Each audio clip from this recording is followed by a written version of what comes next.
मुख्यमंत्री हेमंत सोरेन ने HDFC bank का किया ऑनलाइन उद्घाटन। राज्य सरकार के समन्वय में स्थापित कर कार्य कर रहे हैं सीएम हेमंत सोरेन। मुख्यमंत्री हेमंत सोरेन ने कहा कि छात्रवृत्ति और पेंशन असमय भुगतान को इसके लिए राज्य सरकार कृत संकल्पित है। इस राशि लाभुकों तक पहुंचाने में बैंकों की भूमिका महत्वपूर्ण होती है। एचडीएफसी बैंक लिमिटेड प्रबंधन राज्य के सुदूरवर्ती ग्रामीण क्षेत्रों में महिला एवं स्वयं सहायता समूह की महिलाओं को ऋण व ट्रेनिंग देकर रोजगार से जुड़े युवकों की विकास में बैंकों की भूमिका अहम है।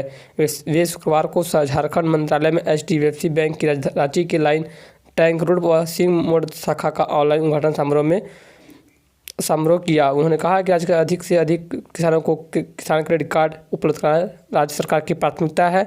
एचडीएफसी बैंक में किसानों को किसान क्रेडिट कार्ड मुहैया कराने की कार्य योजना बना रही है। महिला स्वयं सहायता समूहों के उत्पादों की मार्केटिंग और ब्रांडिंग भी करेगी।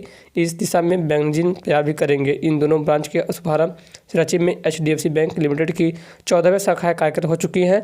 इस अवसर पर एचडीएफसी बैंक ने branch banking head Sandeep Kumar ने बैंक द्वारा सीएसआर के तहत किए जा रहे कार्यों की विस्तृत जानकारी दी है। साक्षी वेंडिंग जोन में नहीं बनेगा आईएम का भवन। 94 वेंडरों ने दिया दुकान लगाने का आवेदन। बता साक्षी टैगोर सोसाइटी के पास चिन्हित वेंडिंग जोन में आईएमएस भवन का निर्माण कराने की डीसी सुरेश कुमार ने रोक लगा दी गई है। डीसी ने शुक्रवार को उपायुक्त कार्यालय में टाटा स्टील के अधिकारियों के साथ बैठक की। इस बैठक में टाटा स्टील के अधिकारियों की अगुवाई में कॉर्पोरेट सर्विसेज के प्रसंग नीतूराज सिंह कर रहे थे।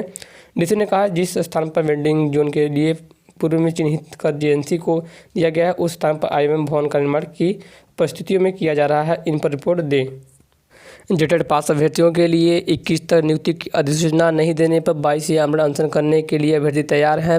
झारखंड के 50,000 अभ्यर्थियों ने जेटेड पास अभ्यर्थी 2016 की नियुक्ति प्रक्रिया को लेकर के झारखंड हेमंत सोरेन सरकार को बहाली के लिए नियुक्ति प्रक्रिया आयोजन करने की बात कही है। नियुक्ति प्रक्रिया आयोजन नहीं करने पर 21 तक का मौका दिया गया है। 21 तक अधिसूचना जारी नहीं करने पर 22 जनवरी से आमरण अनशन के लिए तैयार हैं जेटेड अभ्यर्थी। बता दें कि वर्ष 2016 में जेटेड सफल अभ्यर्थी 50,000 अभ्यर्थी कर रहे थे नियुक्ति प्रक्रिया शुरू करने की मांग। पिछले वर्ष 8 से 21 अक्टूबर तक किया गया आमरण अनशन। मुख्य सचिव ने भी वार्ता की, लेकिन अभ्यर्थियों के आंदोलन समाप्त करने के बाद कोई भी निर्णय नहीं लिया गया। ना ही अभी तक कोई बहाली की सूचना दी गई है। अधिसूचना के अंतर्गत अभी तक कोई भी बहाली नहीं की गई है। इसकी वजह से जेटेड अभ्यर्थी परेशान है और जेटेड अभ्यर्थियों का कहना है कि अगर 21 जनवरी तक नियुक्ति अधिसूचना जारी नहीं की जाती है तो 22 से आमरण अनशन करेंगे विद्यार्थी। उचित मानदेय का व स्थायीकरण की मांग को लेकर के अनगढ़ा के पंचायत सचिवालय संघ की बैठक में सरकार की प्रोत्साहन राशि की जगह उचित मानदेय बकाया प्रोत्साहन राशि का अविलंब भुगतान व स्थायीकरण की मांग की गई। 12 जनवरी को खिजरी विधायक के आवास का घेराव करने का निर्णय लिया गया है। अजता बिरसा विद्या ने की है कि मौके पर संजीत प्रसाद बीर सिंह समस्त उपस्थित थे, जिसमें कि बताया गया कि उचित मानदेय स्थायीकरण की मांग को लेकर पंचायत सचिवालय संघ सेवक की बैठक की गई थी।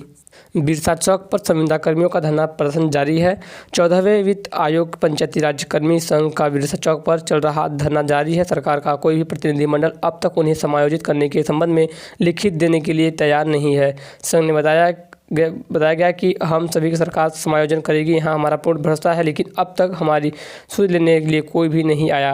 बताया जा रहा है कि इस कारण हम सभी चिंतित हैं। धरना में मनीष कुमार, शेखर कुमार, बिंदु शेखर और पीयूष पांडे सहित अन्य कर्मी भी मौजूद थे। विधायक ने मंत्री से बात करते हुए बंगोदर विधायक विनोद सिंह ने 14वें वित्त कर्मी पंचायती राज व 15वें आयोग के समायोजन हेतु ग्रामीण विकास मंत्री आलमगीर आलम से मुलाकात की। इस दौरान मंत्री ने यह आश्वासन दिया कि सरकार इन सभी समायोजन का रास्ता निकालेगी, लेकिन अभी तक कोई भी निर्णय नहीं लिया गया है। ऐसे में संविदा कर्मियों ने धरना प्रदर्शन जारी कर दिया गया है। 10 से धरना प्रदर्शन को और भी तेज करने की बात सामने में आंदोलन की रणनीति तैयार की जाएगी। बता दें कि 17 जनवरी से पास शिक्षकों का आंदोलन करने को तैयार है।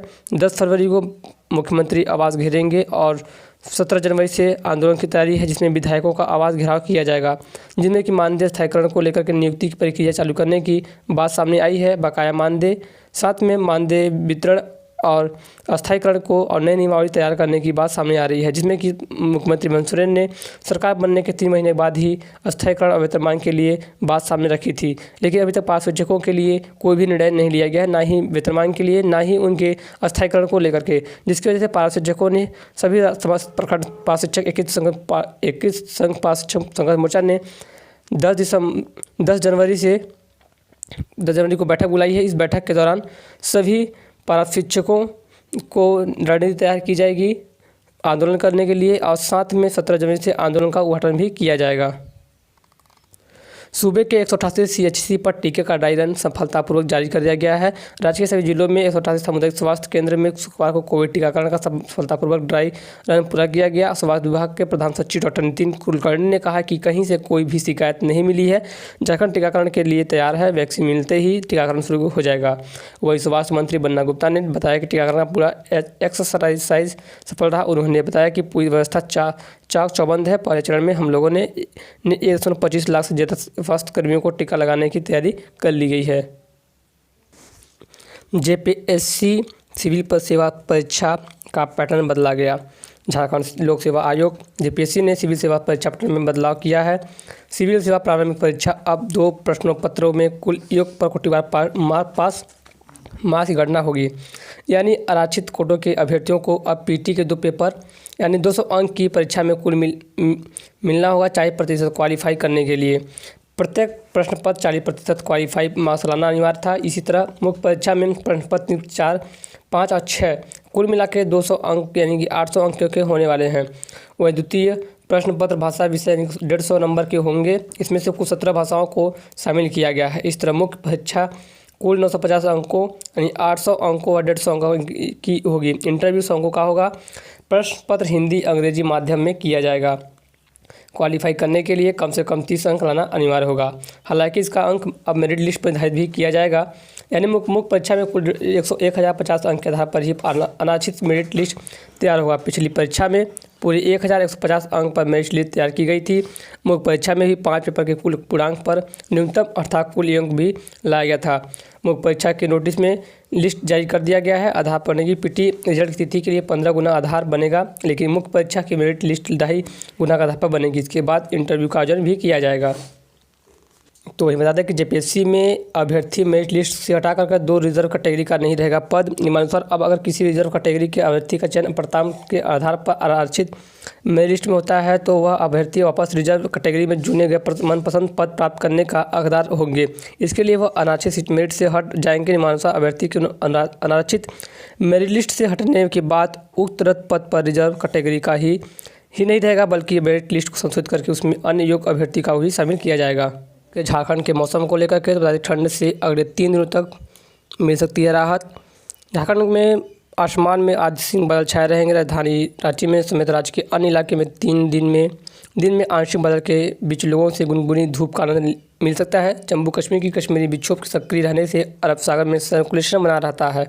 वहाँ से बादल झारखंड की ओर आ रहे हैं। बादल खंड के ओर आने का अभी भी 2 दिन तक चलेगा। इस दौरान मौसम शुष्क रहेगा। आसमान में आंशिक बादल छाए रहेंगे। मौसम के न्यूनतम तापमान में बाद जमीन से फिर नीचे गिरने लगेगा। हालांकि न्यूनतम तापमान का पारा 10 डिग्री सेल्सियस के करीबी ही रहेगा।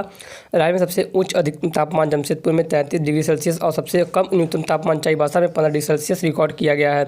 राजधानी रांची में न्यूनतम तापमान 17.2 डिग्री सेल्सियस रहा। बताया गया कि राज्य में अभी न्यूनतम तापमान सामान्य से 5 से 6 डिग्री सेल्सियस ऊपर चल रहा है। इसके अलावा हवा का बहाव काफ़ी कम है। वातावरण में नमी है। तापमान से ज़्यादा अंतर नहीं देखने को मिलता है।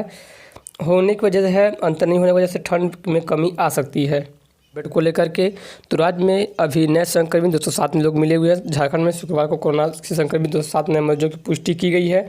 इनमें से रांची के 102, जबकि धनबाद में 29 मरीज शामिल हैं। इनके अलावा धनबाद में 29, पूर्वी सिंहभूम से 17, बोकारो से 12 और पलामू से 16, गोंडा से 6, पश्चिमी सिंहभूम से 4, गुमला, देवघर, लातेहार और सरायकेला से 3 मरीज मिले हैं। गढ़वा, गिरिडीह, हजारीबाग, घोटी और कोडरमा, लोहरदंगा और सिमडेगा से 2 तथा दुमका से 1 नया मरीज मिला है। शुरुआत हुई है। राज्य सरकार ने सभी आने जाने बाहर से वाहन या कृत पशु पक्षी यानी कि मुर्गों की व्यापारियों को बंद कर दिया गया है। राज्य में बर्ड फ्लू की सभी तरह से चौकन्नी तरफ से तैयारी कर ली गई है। सभी व्यापारियों को बाहर से आने वाले पशु पक्षियों को मना कर दिया गया है। जैसे कि मुर्गी फार्म व्यापारी अपने दुकानों में बाहर से चीज़ें नहीं मंगाएंगे। जो है उसी से उनकी व्यापारी चर्चा चलेगी। बाहर से सामान मंगाने पर प्रतिबंध लगा दिया गया है, क्योंकि बर्ड फ्लू की वजह से राज्य में सभी तरह का सतर्क लगा दिया गया है। तो फिलहाल के लिए खबरों में बस इतना ही। तो आज की जो चीज़ ताज़ा खबर जो कि झारखंड तब से आ रही, तो हमें उम्मीद है कि ऐसे खबर पाने के लिए हमारे चैनल को सब्सक्राइब करना ना भूलें, खबरों को शेयर करते रहें और लाइक करना ना भूलें। फिर मिलते हैं नए खबर साथ, तब तक के लिए जय हिंद।